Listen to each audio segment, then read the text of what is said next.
Namasté. Fils de flûte! Et aujourd'hui, on va parler d'un pote qui a pondu un pavé en se prenant pour un pro. Marc Aurèle. Marc Aurèle, c'était un empereur émérite qui a émergé au IIe siècle après Jésus-Christ. Il était stoïcien, c'est-à-dire qu'il suivait une sagesse qui consistait à se montrer impassible face aux aléas de la vie, à se maîtriser soi-même et à vivre selon la raison. Il a écrit ses pensées pour lui-même, un recueil de maximes et de conseils qu'il se donnait à lui-même pour être un bon empereur et un bon philosophe. Mais est-ce que c'était vraiment un bon empereur et un bon philosophe? On va voir ça ensemble. Déjà, il faut savoir que Marc Aurèle n'était pas le fils filial de son prédécesseur, Antonin le Pieux.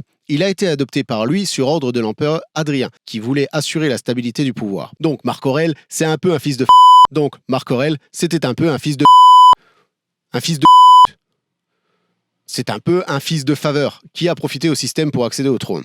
En plus, il a partagé le pouvoir avec son frère frivole Lucius Verus, qui était un gros fêtard et un mauvais militaire. Il a dû gérer les guerres contre les Parthes, les Germains, les Sarmates, qui grondaient aux frontières de l'Empire romain. Il a aussi dû faire face à une épidémie de peste qui a décimé des millions de personnes. Et il a eu comme fils et successeur Commode, qui était un tyran sanguinaire et démon. Bref, il n'a pas eu de chance. Mais est-ce qu'il a su faire face à ces difficultés avec sagesse? Pas vraiment. Il a passé son temps à se lamenter sur son sort, à se plaindre de ses responsabilités, à se réfugier dans sa philosophie pour se donner bonne conscience. Il a écrit des trucs comme « Tout ce qui arrive est juste et prévu par la nature.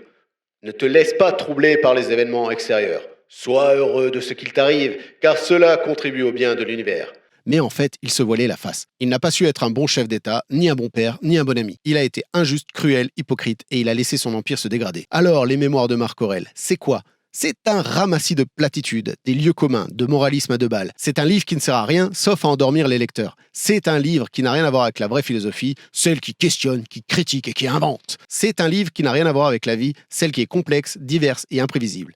Mais alors, pourquoi je vous parle de ce livre? Parce que je pense qu'il y a quand même quelque chose à en tirer. Pas pour suivre aveuglément les conseils de Marc Aurèle, mais pour s'en inspirer et les adapter à notre époque. Le stoïcisme, c'est pas forcément une mauvaise idée. C'est même une philosophie qui peut nous aider à affronter les défis du monde actuel. Le stoïcisme, c'est ne pas se résigner à subir ce qui nous arrive. C'est au contraire prendre du recul sur nos émotions, sur nos désirs, sur nos opinions. C'est chercher à comprendre ce qui dépend de nous et ce qui ne dépend pas de nous. C'est agir avec courage et justice pour changer ce qu'on peut changer. Accepter avec sérénité ce qu'on ne peut pas changer. Le stoïcisme, c'est pas être indifférent aux autres. C'est au contraire reconnaître qu'on fait partie d'un tout, qu'on est lié par une même humanité. C'est être bienveillant, généreux, tolérant. C'est respecter la diversité, la liberté, la dignité de chacun. Le stoïcisme, c'est pas être ennuyeux et monotone. C'est au contraire être curieux, créatif, passionné. C'est apprendre, découvrir, expérimenter. C'est profiter de la beauté, de l'art, de l'amour. C'est savourer les petits bonheurs de la vie. Allez, salut Bissorme!